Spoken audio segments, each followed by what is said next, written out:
Hey guys, thanks for joining me. This episode was recorded quite a while back, so my apologies to my guest, and my apologies to a lot of my upcoming guests. Some of these have been banked for a while. But this was with Patric Verrone. He's written for The Tonight Show with Johnny Carson, The Critic, Muppets Tonight, Futurama, a lot of Futurama, so many things. And he was kind enough to sit down with me, talk about the Woody Allen album that is stand-up comic, and is also the same as Nightclub Years. They're basically this Nightclub Years and Stand Up Comic are essentially the same compilation with very few changes. So that's why you're not going to hear any clips in this. We did talk about it previously with good old Jeremy, and but this is a lot of fun, and we talk about just a lot of things. His years at Harvard, working on the Lampoon, a lot of Futurama, of course, and this episode was actually we recorded it a week before they announced that Futurama was not coming back, which obviously sucks for anybody who likes comedy and, hopes for a new home, obviously, because it's a great show. Thanks so much for listening. Enjoy Patric Verrone. Hey, everybody, thank you for joining us. This week, I have Patric Verrone with me. Hello. Thank you so much for being here. My pleasure, Jason. Now, you wanted to talk about Woody Allen's... Which one did you pick originally, even though it's the same thing as the one that we've already... Well, we can discuss this for the entire hour if you'd like. Mm-hmm. Talk whatever you want. The album that I've selected is a double album called The Nightclub Years... Woody Allen, The Nightclub Years, 1964 to 68. Right. Which, the edition that I have, which I believe I bought at the Harvard Coop in 1977, and is what we used to call a cutout, because it has the little clip off the corner, which means that I probably bought it for $3, right, or some insanely low price that at the time was a lot of money. Anyway, this was the edition that I have of what, upon my recent research, is determined is actually 3 albums that Woody Allen released in the early 1960s. Yeah. One of which was called Woody Allen, and it's got a black and white picture of him and a series of recipes on the back for a variety of items, including baked wild rice, biscuit tortoni, pickled cucumbers. This album, recorded at Mr. Kelly's in Chicago, I believe in 1964, is the earliest of the 3. That's what I thought. All right. Then the second one in the compilation is called Woody Allen Volume 2, the cover of which is a what we used to call a 4-color cover, which is very reminiscent. The art style is very reminiscent of Roy Lichtenstein, who, of course, whose art was very reminiscent of just comic book art, the kind of 4-color printing. And on the back is a series of photos, black and white photos of Woody Allen and word balloon reviews of his work. His photos from, looks like he's on The Tonight Show here. I think they're clips from things like, or photos from things like What's New, Pussycat. Oh, okay. And then the third is a volume I don't have, which was called, funny enough, Woody Allen Volume 3. Okay. And that includes my analysis of what's on this album, so this double album.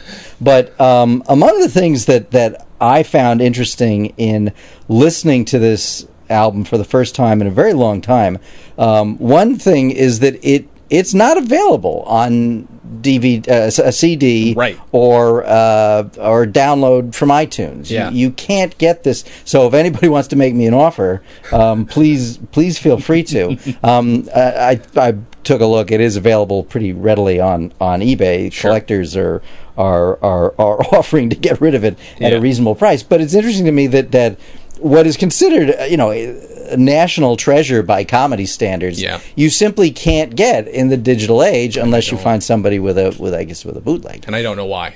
I have my suspicions, which are completely groundless, but I'll advocate on their behalf anyway. Which is that I suspect Woody Allen may not want it released. I thought that maybe as well. Yeah, it's sort of although I guess Gene Wilder, Steve Martin will still let his stuff be released. He still kind of doesn't want people thinking of him as a stand-up comic anymore. No, and I think Woody Allen at this stage in his career, my guess is also he doesn't make money off it. Right, yeah. And so he may either control it or, this is completely groundless, so I shouldn't make any kind of statement with any knowledge. But either he doesn't want it released or whoever owns the rights to it doesn't want it released, because I can't imagine that there's any, or there's some legal tie-up that's keeping it from being released. But the fact of the matter is, it's out there. Yeah. And today being, I don't know if this is something worth discussing because this is an evergreen kind of podcast, but today is Record Store Day. Yes. So I don't know if you've gone to your local record store today. I did. My local one is not doesn't have a lot. I'm going to need to travel to get something good.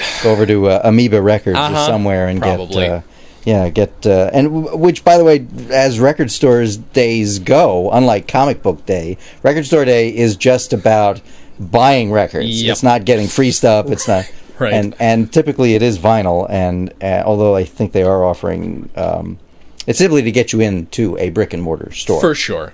They've only got 3 that I noticed, 3 comedy titles coming out. Oh, what are they? I didn't. One of them is a South Park record of their San Diego song.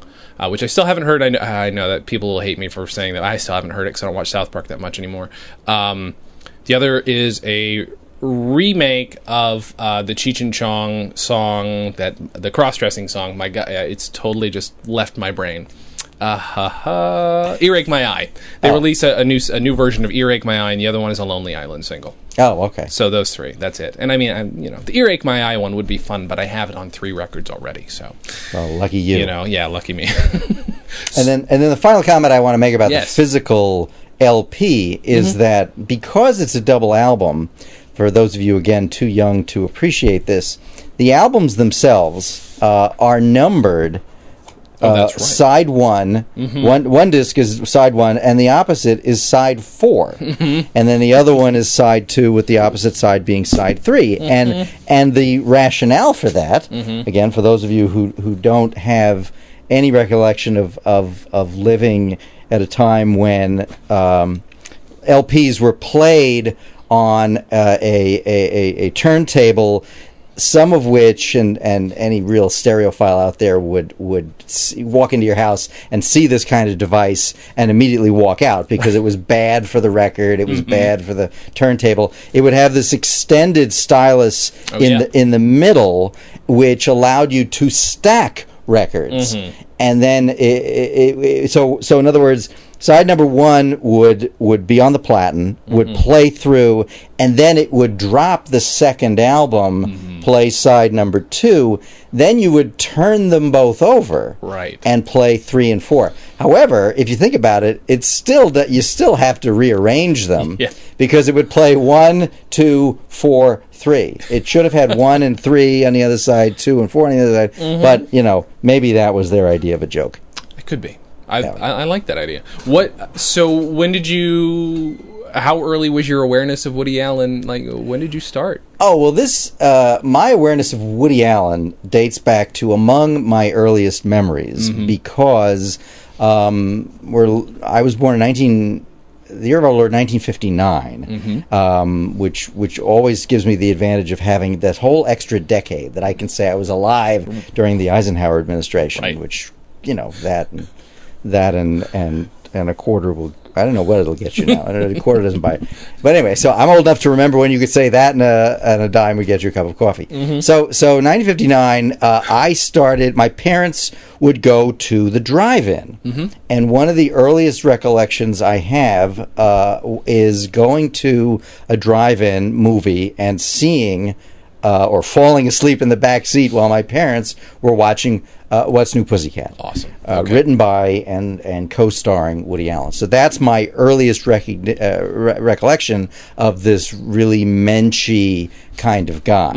And I grew up in New York City. I grew up in Queens, Glendale, Queens, New York, and so was exposed to a lot of the things that he parodied at that time in both his stand-up and his movies. So I was, aware, and my parents, who I hesitate to describe as New York intellectuals, but who at least had some interest in the the literature and the humor and the movies and TV of the day. Sure.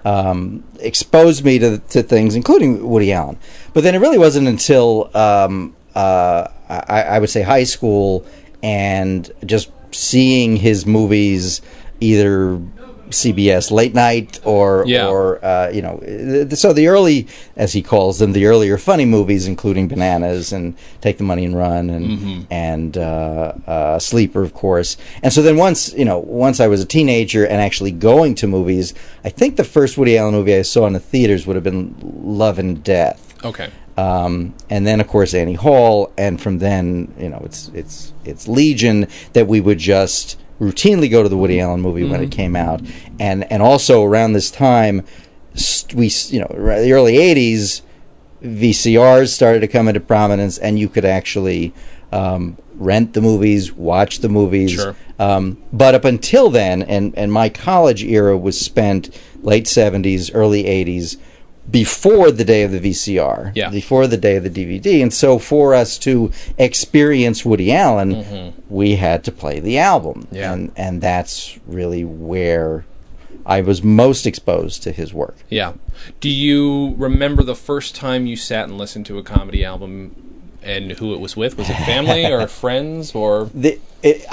All right, should I call this a comedy album? The first album by what I would describe as a comedian was a Tiny Tim album that this would have been 1966 or 67, whenever he was on Laugh-In, and the height of his fame, right. his only, his 15 minutes. Tiny Tim, for those of you again who don't know, was famous for his long greasy hair, his ukulele, and a novelty song called Tiptoe Through the Tulips, and he made it on the air with the on Laugh-In, and then he was famously married on the Tonight Show. Anyway, so I decided to dress up as him. I must have been about 8 or 9. I decided to dress up as him for Halloween. So in order, here goes they're tracking you down, Jason. They found us. In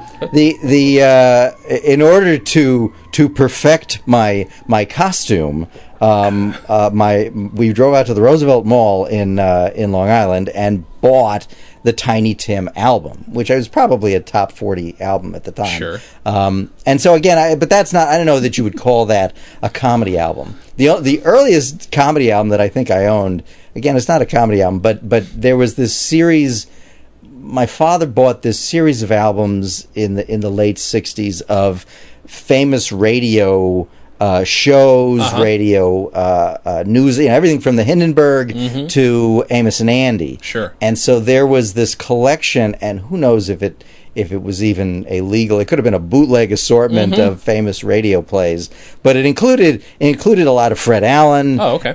And so that's probably the earliest comedy album per se that I could say that I listened to. Whatever this collection of radio, it also had the complete War of the Worlds on it. It was like a 4-album set, and that's pretty great. It was great. I wish I had that now. Now that thank you for reminding me that that existed. I'll have to track it down on eBay. Of course. So what struck you then about this album in particular when you first, or was it just, did you know what material was going to be on here when you first bought it, or were you just curious? I don't think I did. Before I got to the Woody Allen album, I did own Steve Martin's album. Okay. I'm trying to think of what else was popular at the time. I know somebody gave me what was the Robin Williams album? Oblivion, What a Concept. Reality, What a Concept. Well, there you go. I think he did another one that had Oblivion in the title. I think he might have. Yeah. So I had in high school several albums. I have to say that technologically speaking, I did not have a turntable of my own until probably law school, because before then, everything that I bought on 8-track tape. Right. And so I had the Steve Martin album on 8-track tape. I'm trying to think of what else I would have had at that time. Whatever the Columbia Record Club was offering would have been, that was chiefly what filled out my music and humor library. But so the Woody Allen album This is why I think I got it as an undergraduate at Harvard, and I'm pretty certain that it was, I got it because I was a fan of his movies, and again, we couldn't watch the movies other than to go to Revival House to see them. So you get a real flavor of the movies from. I mean, there's a lot of jokes that are sort of planted in the movies that are all that came from his stand-up. In fact, there's that monologue that he does in Annie Hall right before he marries. Talks about marrying Carol, the character played by Carol Kane. He does the joke about I think he does the joke about looking into the soul of the student next. Why I cheated, and yes. and then in college, and then his mother being suicidal and overdosing on mahjong. Right. I mean, he does a lot of the jokes from his actual stand-up, which is one of the things that makes Annie Hall such an autobiographical vehicle, as I suspect all of his movies in those days more or less were. So what struck you then when you first listened to it? Then you put it in. Were you expecting this kind of shtick? You can't expect me to remember that. This was the day and time when you would get an album like this, and either you'd play it once, and I don't want to cast aspersions on any albums that I did that to, but you'd play it once and never listen to it again because you were deeply disappointed by it, right? Or you'd play it over and over and over again. So I can't really recall what the specific expectations were ahead of time. Clearly they were met, and so I had we would again listen to this in both in a group and privately, and it was it met expectations. I remember the other albums that I didn't have but my roommate had were a lot of the Monty Python albums, which again, I mean, the design of these things was not so much to listen to a record, but since again we didn't have DVDs or VCRs, we could VCR player, VHS. The only way to watch Monty Python was to wait for it to come on TV or play the album, which was the recording of the shows themselves for the most part. So that became that was the reason for listening to comedy on vinyl at the time.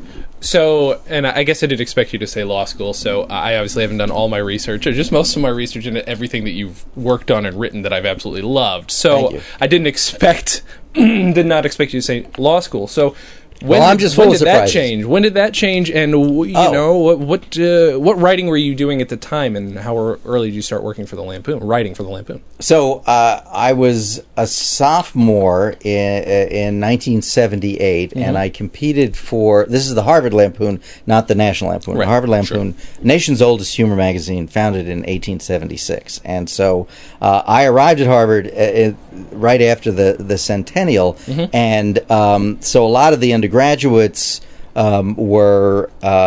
My plan at the time was actually to go to law school, become a lawyer, move back to where my family was living in South Florida, and then become a judge or a congressman or take it from there. But so, and among my interests, barking dogs, is that what we're distracted by at this time? Okay, so that's that window. Right ahead. Continue. I'm listening. I promise you. I just don't want to be distracted. That's fine. So my intention was to build up my law school application by working on a series of undergraduate magazines, newspapers, etc. And I had worked for the Harvard Independent, which is the weekly news magazine, and then I thought I would compete for the Lampoon, and then I thought I'd try out for the Crimson and the Political Review and whatever. But the Lampoon sort of derailed me because it became an all-encompassing experience. Once I was elected to the Lampoon, and I was elected actually mostly based on my cartooning ability, which has since then completely fallen by the wayside. But so once you became part of the Lampoon, which was both when I was there, it was not just a magazine; it was a social club. The closest thing we had to a fraternity at Harvard, and so among the undergraduates with whom I served on the staff of the Lampoon. Many of them have since, gone on to great fame in television. I was there right before the real heyday, which was led by Conan O'Brien, and then Greg Daniels, and just an enormous number of TV and film writers. But I was there with Mike Reese and Al Jean. Of course, Al runs The Simpsons right now. Right. Andy Borowitz was a year ahead of me. Max Pross and Tom Gamble were 2 years ahead of me, but they were on the staff when I was there. And so, at the time, people were interested in humor as an avocation, not as a career. Sure. Mike Reese was among the few who I think actually we felt would go on to something like the New Yorker. I mean, that was about it. There wasn't any assumption that you could work in television or be... And it was also at the time when there was a dearth of TV comedy. About the only thing that was on the air that was a traditional sitcom that was any good was Taxi. Yeah. And besides that, it was Three's Company and real lowbrow, what we considered at Harvard, really lowbrow stuff. Sure. So my intention was to go to, as I said, to go to law school, which I did. But I had this undergraduate experience on the Lampoon, which was also sort of we fancied ourselves the misfits of the campus and pranksters and the like, and so I ended up going to law school, but as the people I was affiliated with as an undergraduate graduated away, and I spent 3 more years in the Boston area. I went to Boston College Law School. I would go back to the Lampoon for parties and other get-togethers, and everybody I knew as an undergraduate would graduate away. And by the time I was a third-year law student, there was a senior there who was a woman who had been a freshman when I was a senior, and she was now a senior, and we were seeing, we got involved, shall we say, and we were seeing people go off and get jobs in Hollywood or in New York, and working for, at the time, David Letterman and Saturday Night Live, and still what people tend to do. And so they were getting these jobs, but my intention was still to go to law school and still to graduate and become a lawyer. And so I went to South Florida, as I say, where my parents still live, and started practicing law. But this woman who I was involved with came out to L.A. She gave up her ideal of going to medical school to see if she could get a job in Hollywood. And she she came out here. She got hired almost immediately on some long ago sitcom with Flip Wilson, and got her agent to convince me to write a spec script. And this will really date me, but I wrote a Remington Steele spec script. Awesome. And he said, if you come out here, I'll get you work. And I said, I don't believe you. You're an agent. Right. And he said, no, really, I will. And I figured, well, if he can say it twice, then there must be some truth to it.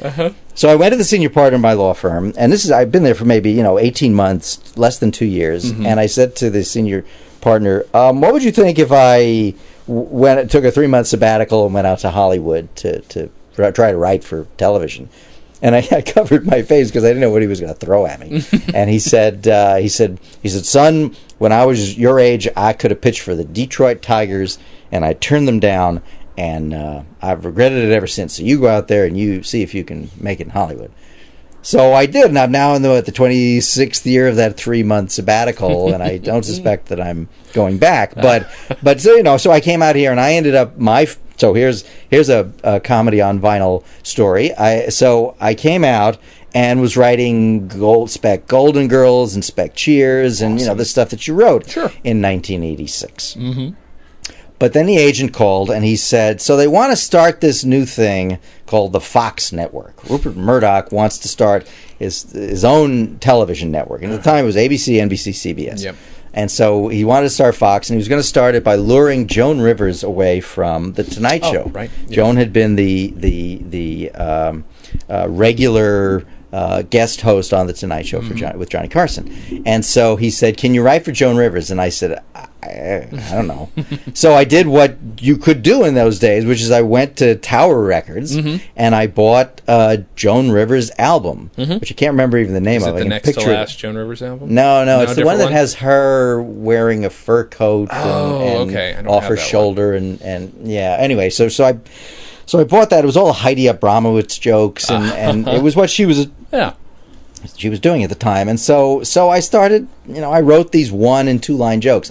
But the problem was I wrote them on and by the way, the woman who had told me to come out, we were now steady again, and I helped her buy this $3,000 desktop computer that's about the size of a Hyundai or the size of a smart car right now, and it has about as much memory probably as your watch. Yeah. And so I was using WordPerfect 1.0 on these 10-inch floppy drives that we used at the law firm. And so I wrote these jokes, and we had a Daisy wheel printer, and I couldn't turn off the right justification. I didn't know what code did that. And so I printed out these 1 and 2 line jokes that were perfectly justified left and right.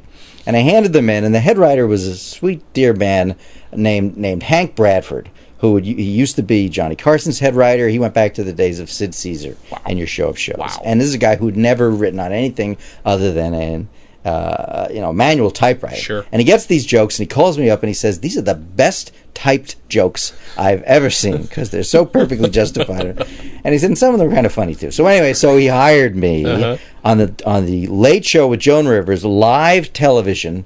The day that we premiered, October 6th or 7th, 1986, I was as far away from Rupert Murdoch as I am from you right now. Man. And that's as close as I can get now because of the injunction. But so he, and there it was, Fox, FBC appeared on TV. Joan lasted, I don't know, maybe 6-7 months. Yeah. And being the first rat off the sinking ship, I submitted material to The Tonight Show with Johnny Carson. And Johnny was so thrilled, I think, to get material from somebody who, because he really hated Joan. I mean, to his dying day, he resented how she handled the departure. Yeah. And so he hired me. I went to work at the Tonight Show. I had two stays there. That was another early album that I had. Johnny put out this album that was like the clips from the Tonight Show. Yes. It was a weird collection. They have that at the record shop next to where I work. I wanted to get that. Casablanca Records, and it's a compilation of both his contemporary monologue jokes from the early 70s, Godfather jokes and things like that, and also Ella Fitzgerald singing. Awesome. And clips of him interviewing Richard Nixon and interviewing of course the famous clip of Ed Ames throwing the tomahawk, completely visual. They couldn't put that there, so there's this other Ed Ames bit that he did, which was another vaguely famous bit. Now that it's all lost to history and my failing memory. And so they had the famous Dragnet parody with Jack Webb, and so that was on this other 2 record set that I think I bought pretty early in my record buying days. But anyway, so I went to work for Johnny, and which was one of your great TV writing experiences because you never had to explain what the show was, who was on it, when it was on. It's even with The Simpsons, I've had people say, "Oh yeah, I've heard of that cartoon show." But The Tonight Show with Johnny Carson, everybody knew what it was, and so that was certainly one of the highlights of my career, and all the result of buying Joan Rivers' album. That's pretty awesome. That's pretty great. Can you feel in your own writing specific influences? I mean, going back to maybe this album or other early albums that you listened to, or is it just too ethereal and it's just not? The thing that I, and I thought about this because I knew you were going to ask this, Jason, but I actually think that this album had more influence on my day-to-day living and rapport and the way I talk to women or the way I talk to, just the way your cocktail party chatter was more influenced by this album than I think my actual writing, and that the because I spent my early days writing variety, and really learning the craft of writing, a 15-word to 2-sentence joke it is something of a craft that I don't know is really. I don't think it's taught per se because it's got such a marketplace, as opposed to screenwriting and sitcom writing, which I think is taught. There were cadences in Woody Allen's. See, Woody Allen's, and this album in particular, is more about, he tells sort of stories than the one-line jokes of a Rodney Dangerfield album, which was another one that I was very heavily played, at least. Okay. That, I think, that kind of album and that kind of material was much more influential on how how I learned to write comedy. Okay. The Woody Allen, this was simply entertainment and lifestyle influence more than work influence, I would say. That's pretty interesting. I mean, you do come from a background that fewer people are probably coming from, which is pretty pure joke writing. I don't think people know that as much anymore as a skill. Maybe I could be wrong. It's interesting. I mean, most of the across the 25 years or so that I've been in the business, sitcom writing and sitcom writers tended to come from the variety world, and you go back to, again, the early days of TV, the days of Sid Caesar, Woody Allen himself, Mel Brooks. I mean, the names you've heard of. Dick Cavett was an early Tonight Show writer. Oh, right. Guys that have since sort of fallen out of fame, but at least, or some of the giants of the industry like Ed Weinberger and David Lloyd. These were the classic television sitcom writers who created Mary Tyler Moore and shows like Taxi, James L. Brooks. I mean, these guys came out of variety writing, and that's where you started. And the reason you started there, and a lot of my colleagues did too, because they were jobs on Letterman, SCTV, Saturday Night Live. These were jobs where you needed 12, 15 writers because it was a lot of material being cranked out night after night in the case of the late night shows, but the goal was, you keep this job. It was low paying. It was young writers, and there was a revolving door. I mean, there was, over the course of the 30 years that Johnny Carson was on the Tonight Show, there were 75 of us who, many of whom were let go after 13 weeks, and many of whom stayed there for 20 years. But now I think it's a much different environment, that if you get a job on The Daily Show or Letterman or Leno or Conan, any of these guys, you tend to stay there, and the guys that are there for a long time. Yeah. Whereas in my day, the idea was you'd stop by for a cup of coffee, 13 weeks, maybe 26, and then you'd end up trying to get a job on a sitcom. Yeah. And so then you would have to learn the whole 3-act structure. Yeah. You'd have to learn the how to put a button at the end of the scene, how to do act break jokes. I mean, all that stuff which you were not taught and you didn't have to care about when you were working in variety. The other big difference between variety writing and sitcom writing is variety, it is largely every man and woman for himself. You're in you very rarely would work as a group. That was one of the things that changed in the Johnny's final days, was that he would actually get us together, and we would meet with him at his house in Malibu, which was not technically the house. We would meet in the tennis complex next to the house. We didn't, because we would talk about the week's show, and and in those days, of course, he was down to 3 days a week, 40 weeks a year. Right. So it was so routine. We would go in and he would have a black felt on a table, and he'd be with a video camera practicing hand magic and in front of watching himself do it. And we would come in and we'd say, okay, we're going to do a Karnak, or we're going to do a desk bit about Judge Bork and whatever. and then he would say, so did you guys watch the Bolivian beauty pageant that was on? And we'd say, no, because we didn't have these big satellite dishes in our backyard the way he did. And he was, well, I'll tell you about it. And he would hold court. And that was...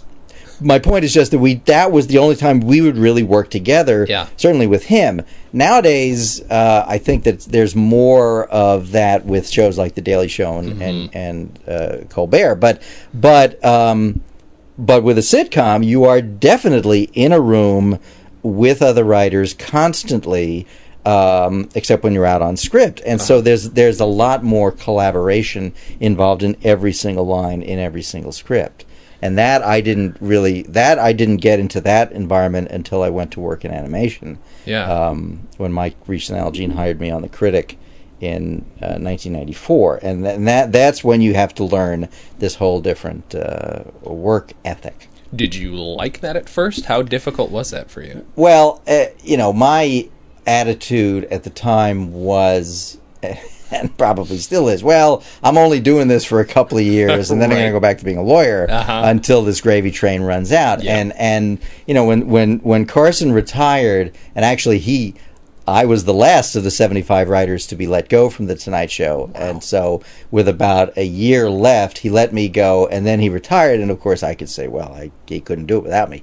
But then my thought was, and this was the early 90s, this was about 91, 92, when everybody was selling, Shane Black sold $1 million script, and everybody else was following suit and said, "Oh, all right, I'll write movies," and I made a short film that was a parody of the Civil War, the Ken Burns Civil War documentary, and that got into a lot of festivals, and so I figured I would write screenplays, and I wrote them. Nobody bought them, and so as a result, when Mike and Al were on The Simpsons. They had run The Simpsons for 2 years. And again, the theory in those days was you work on a show for a couple of years, and then you get hired, big development deal, and you get your own show on the air, and you become, the next Jerry Seinfeld, or you become the next Ed Weinberger, David Lloyd. But nowadays, it's all, once you get on The Simpsons, you're there for 20, 25 years. Right. And, of course, that ended up being my experience with Futurama. But with The Critic, it was a case of going to work with not only Mike Reese and Al Jean, who I'd gone to school with, but with Ken Keeler, who was another writer that was on the Lampoon with me, a few years younger than me, ended up getting his PhD in electrical engineering. He got 2 MAs, one from I think Stanford, another one from Harvard. Got his PhD from Harvard, and went to work for the government or for AT&T doing radar and submarine research. Holy crap! And then decided, well, let's submit some material to Letterman, and going to work there. So that was So then he gets hired on The Critic, comes out to L.A. Another guy named Steve Tompkins, who was also an undergraduate at Harvard, a little later than me. And then they hired this guy named Tom Brady, who they liked his material. It wasn't until about a month into the production of The Critic that we learned, he had also gone to Harvard. And now he's gone on to be a successful film director. But so our not the Tom Brady who was a football player. This is a different Tom Brady. Anyway, so there we were. We're working on doing this animated show, and Mike and Al, after 4 years on The Simpsons, thought, well, this is. We got John Lovitz, who was pretty hot commodity at the time. Sure. And we were this was gonna be the next big thing, and it was not. Although we certainly enjoyed the shows. We had a lot of fun doing the movie parodies, and this was and we had great talent. The actors on the show, people we've worked with a lot since then, including Maurice LaMarche and so anyway, so that lasted first on ABC, then on Fox, and then it sort of evaporated. Right. Then after that, I continued to think, well, all right, that's going to be it. I'm going to go back to being a lawyer. And I ended up getting hired by Dick Blasucci, who was a longtime SCTV writer and a guy I idolized because of that show. He hired me to work for the Muppets, and that was an early influence. That was a great show too. Thank you. This was Muppets Tonight, which is a show that's not on DVD. Nobody's. That's right. Dang it! It was one of those things where I think Disney was trying to buy the Muppets at the time. Jim Henson died, and so they said, we're not as interested. Right. And it was during a period where you couldn't. Network television was really moving away from doing anything that was family oriented because of the rise of Nickelodeon and the rise of the Disney Channel, and so you didn't do family programming in broadcast.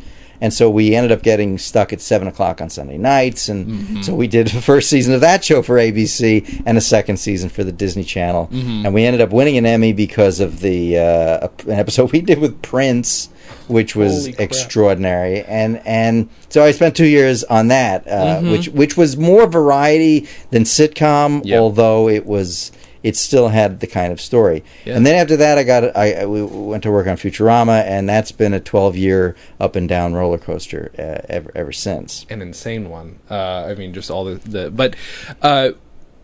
So as far as starting out, I guess, as a joke writer, and I guess that's really simplifying it. But are there other influences that you feel sort of, or not? I mean, are there other ones that you can tell? I mean, because especially writing on The Critic and Futurama, you're writing on two shows that get to comment and play with pop culture so much. Yeah, I mean, what I found in my career, before I learned to do a joke, I think I learned to do satire. Okay. And that came from having read every issue of Mad Magazine that I could get my hands on between the time I was about 10 until today. In fact, I have every issue of Mad going back. I've gone back and bought all the early ones. So I have I have a complete Mad Magazine collection for what that's worth. Thanks to I've gone to 25 of the last 26 Comic-Cons, and it took me the first 8 or 9 to get all the old Mads, which any stock, my stock portfolio, my land all of it pales in comparison to the fact that I bought Mad magazines Mad comic books when you could back in the early 90s, and they're now astronomically priced. That's so good. Yeah, so Mad was an early influence for me, and then also the National Lampoon. When we were undergraduates on the Harvard Lampoon, there was a connection to what we called Nat Lamp. Animal House had just come out, and there was actually this tie. The National Lampoon had been founded by Henry Beard, Doug Kenny, and Rob Hoffman, who were Harvard Lampoon alums who didn't want the dream to end, as it were. Yeah. And so there was this deal where, because they claimed the word lampoon was trademarked or copyrighted, so they had a deal that we would get a percentage of whatever National Lampoon made. And so with Animal House, they made a lot of money, and so we did all right. And so Nat Lamp, the magazine, and those early Nat Lamp movies, including Animal House and Vacation, were influential, and also their albums.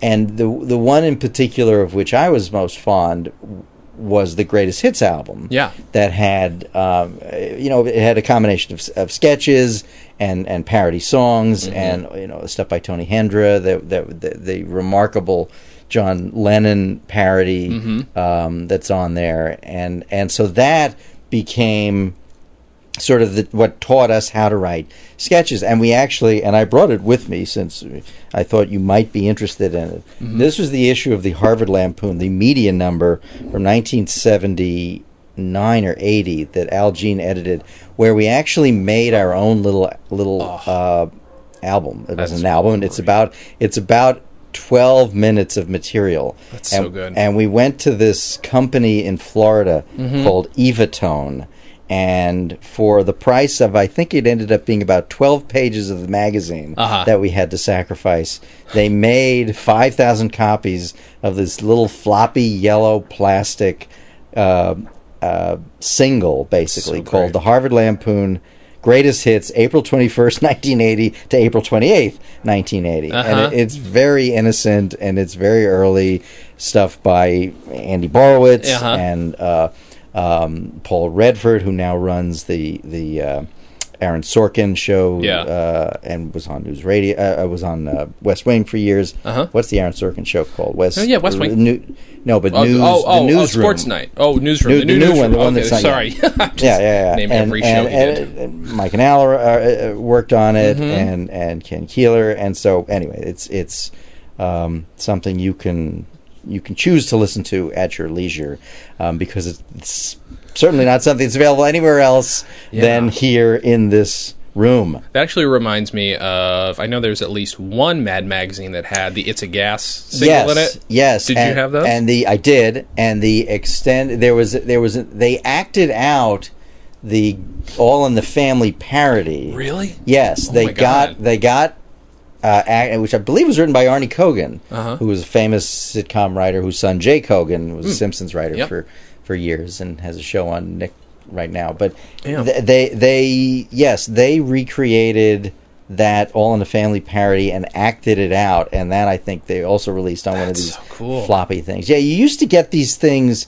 in the mail. It was a form of advertising in the early 60s and 70s. It was a brief period where it was affordable to make these things, but not so affordable that you were inundated with them. So it was still a rare and curious thing to do. So. I've been looking to see if any companies still do it, because I know that I got one on an Alf toy in the 80s from Burger King. They all came with singles on those too. They're just fascinating to me, because obviously the quality's not great. You have to put a penny on each corner just to make it work. Yeah, no, and in fact, when I tried to digitize it, and my turntable would only go so far into it. It cut the last maybe 15 seconds off. It wouldn't. Funny. It kept returning and not allowing me to digitize the last 15 seconds, which includes, sadly, this impression of Marlon Brando that I did at the time, which I don't want to try to do right now. That's fine. I won't ask you to do that. Thank you very much. Do you still collect vinyl at all, or is it? I mean, it doesn't sound like a collector. I mean, I know you bought what you wanted, but no. I mean, I in fact intend to go out to Amoeba today and get this new Bob Dylan Wigwam single that's been released. I'm selective. I'm not trying to fill any gaps at this point. But I will. I'll buy it when. I mean, there's a Warren Zevon album that is not available on DVD, and so I've still got the vinyl, and that's the only way to play it, and so I do. There are so many albums I've got. Obviously, I started cataloging, as you can see, last night. Yes, so for those of you who can't see this room, which is all of you, it's actually impressive just how full of junk it is. And it's both toys and vinyl and is that Kirk Douglas sitting where I'm sitting now? No, that's Gore Vidal. That's Gore Vidal. Sorry. Close enough. No, one of them's in the ground and the other one isn't. That is true. That's from your vice presidential documentary. Yeah, that's sort of still in process, sort of moving. There's Gene Wilder up there, though. I need to put Gene Wilder on this wall. Okay. That's what I need to do. There's a lot of stuff in here. It's a little distracting. Yes, for both of you listening, this is you'd really enjoy this room. There's a lot of stuff. There's a lot of albums. This wall is very new. This used to be this is one big Blazing Saddles poster at one point, but I switched it out because it was apparently full of dart holes from whoever owned it previously. And now I just distracted myself from asking you whatever the next question was going to be, but that's okay. Pardon me. So you're very selective about what you collect. Do you miss sitting around and listening to an album with people? Because I mean, I know at one point, this is before your time, but there were party albums. Sure. But then 70s and 80s in college, I would imagine there would have to have been the equivalent. A lot of getting albums to get stoned to, and a lot of albums to just hang out to. Yeah, I mean, believe it or not, my crowd was not a particular stoner crowd, and so that wasn't what we did. But I've as recently as the last 5 years, a close friend gave me a Pig Meat Markham album, which I have yet to listen to, as it happens. But no, in fact, my wife went to work for Red. Oh, by the way, that woman that I dated ended up. I married her, and we've been married for 23 years now. So that actually worked out pretty well too. And she worked for Red Fox for a few years. Yeah, she worked for Flip Wilson, but not on the Flip Wilson show. Red Fox, but not on Stanford Son. She worked for Robert Guillaume, but not on Benson. Oh my God. Sherman Hemsley, but not on the Jefferson. So she was always there for these great. But anyway, so she bought the Red Fox party albums, which are about as filthy as could be. Also Richard Pryor was another series of albums that we had that I didn't have, but friends did. We also listened a lot to the Bill Cosby albums. And those where this is where we would listen to them. Long drives. Okay. Because again, we had them on 8-track. Sure. And so you could plug them in, and as you're driving, you would listen to them in lieu of music. Yeah. And that was sort of the soundtrack of these long drives that we had to make between. Again, summers in Southwest Florida, if you wanted to do anything, you'd drive from Fort Myers to Tampa or to Miami, and so you'd have those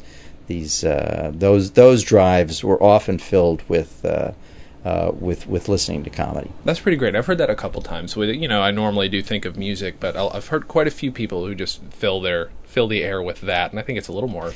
No, and I distinctly remember hearing there was a Bill Cosby album where he had a routine talking about driving and talking about, thank God they put those reflectors in the road, because otherwise, you wouldn't know you were leaving the lane and driving into oncoming traffic if you didn't hit those little bumps in the road that they put there as reflectors, and that was happening to us at the time that we were listening to it, so it actually had a visceral impact on us. And there are things I guess you don't get like that anymore. But I don't want this to be a big nostalgia fest. I do that sometimes. Too late. The audience doesn't love it when I do that. I don't think. But I don't know. What do you have a favorite bit? One particular bit off of this album, off the Woody Allen album? Oh, the Moose album by far is the standout. And again, because what he does on this album, more so than tell jokes, is tell these stories. Yeah. that are just really pitch perfect when it comes to both describing, it's a scene with a moose, and so that's, which is a funny word, a funny looking creature in a bizarre and amusing setting, and then of course he throws in all the business about the other couple dressed as the moose, and there's all kinds of what we would call the classic vaudeville Jewish humor that he was just absolutely phenomenal with. And he was doing jokes that other people couldn't or wouldn't do, and just hitting them perfectly. That one and the of course the bullet, the Bible, which. You could just it's maybe 40 words, 50 words that again he just nails, and but the line, the moose mingled, did very well, scored, was, you could just say that and see you're laughing without hearing the whole story. Can you think of any points specifically when you've written, say, on like The Critic or Futurama, where any Woody Allen is crept through your brain while you're writing? Well, or is it just impossible?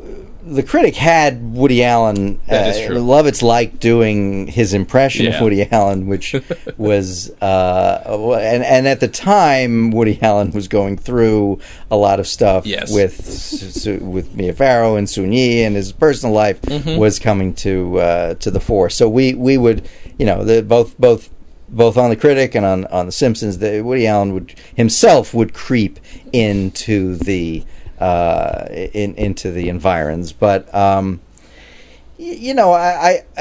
think most of what I can take credit for in my career was the kind of parody stuff that Woody Allen really moved away from after, Take the Money and Run. Long before Spinal Tap, long before the Christopher Guest movies. This is a mockumentary. It's a fake.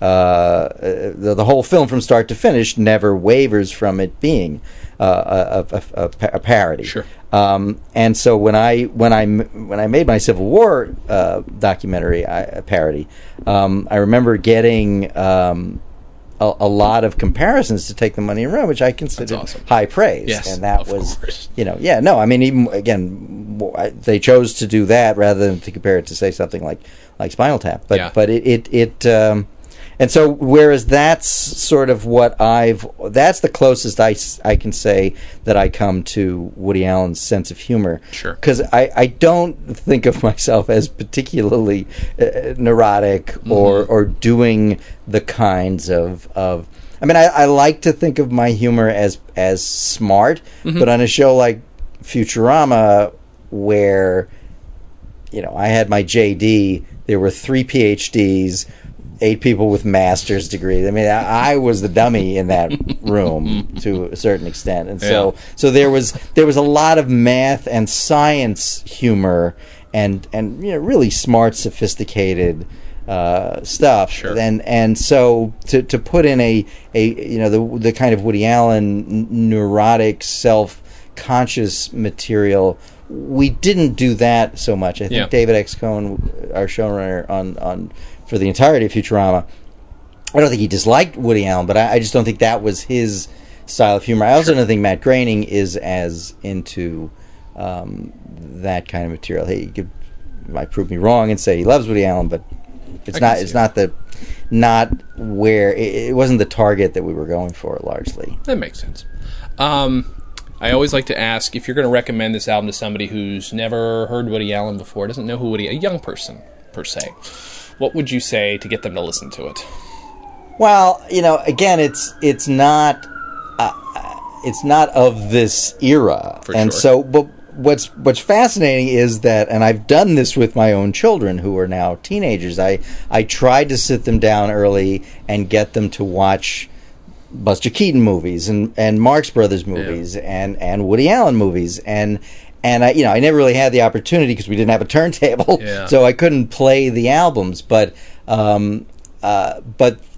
interestingly, the Woody Allen movies were the ones that they were much more interested in than either Keaton or the Marx Brothers, and I think partially because they're in color. Most of them are in color, but the thing, I mean, it's an interesting document of not only a guy whose career has spanned 6 decades, and he's not. I mean, this is a guy who's won an Oscar in his 40s and in his 70s. So I mean, he's just this. There's nobody like that, with the possible exception of maybe Billy Wilder, in the canon of filmmaking. But here's an opportunity to hear.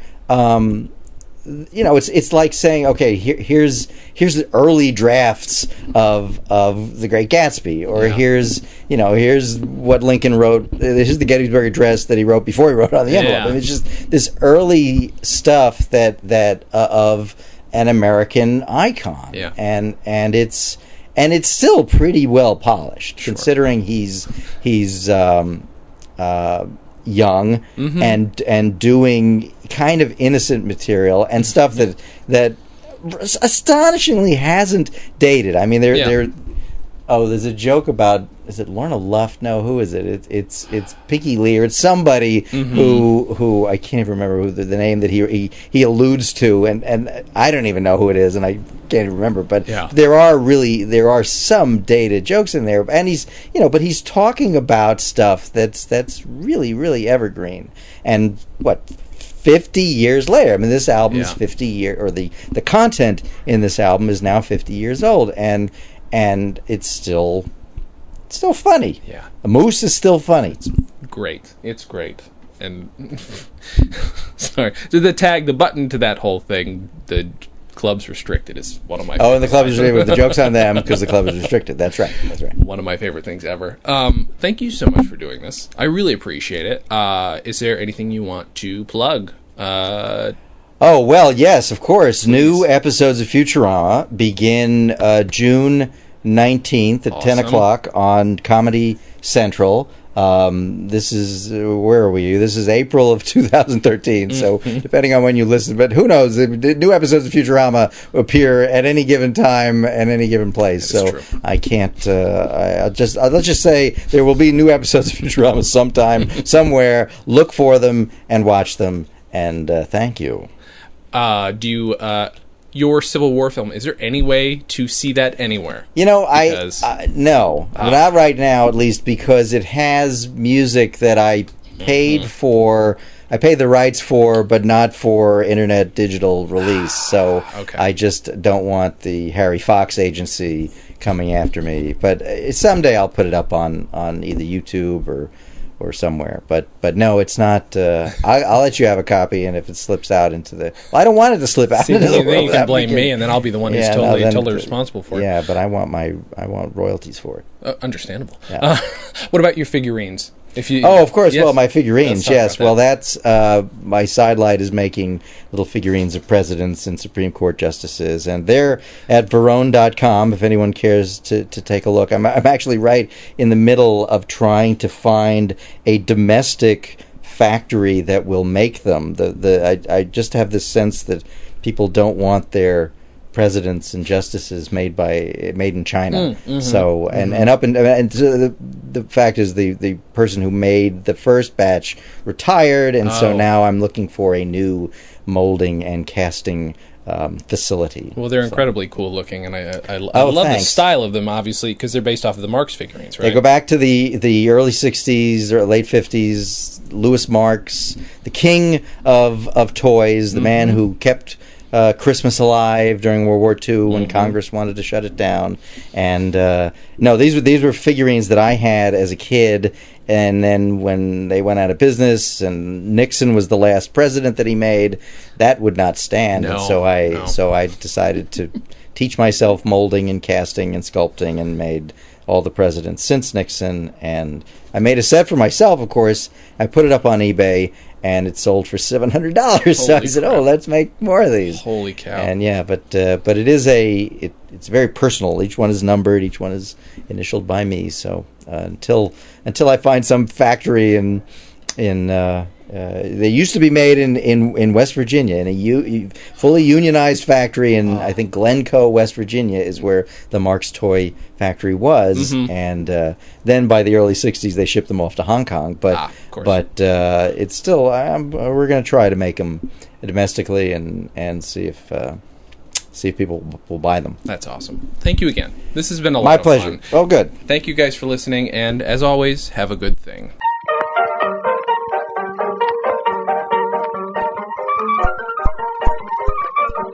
Comedy on Vinyl is a production of Stolen Dress Entertainment. It is produced by Mike Warden and is hosted and edited by Jason Klamm. Visit stolendress.com to listen to our other podcasts, to read our blogs, read our tweets, watch our videos, and read our books. Please subscribe on iTunes, rate us highly, and write your reviews. You can follow us on Facebook.com/ComedyOnVinyl and Twitter @ComedyOnVinyl. She painted on the spot. She found a pair of overalls at the bottom of the pot. Tim Nolan, he got ripping mad. His eyes were bulging out. He jumped upon the piano and loudly he did shout, "Who threw the overalls in Mrs. Murphy's chowder?" Nobody spoke, so he shouted out.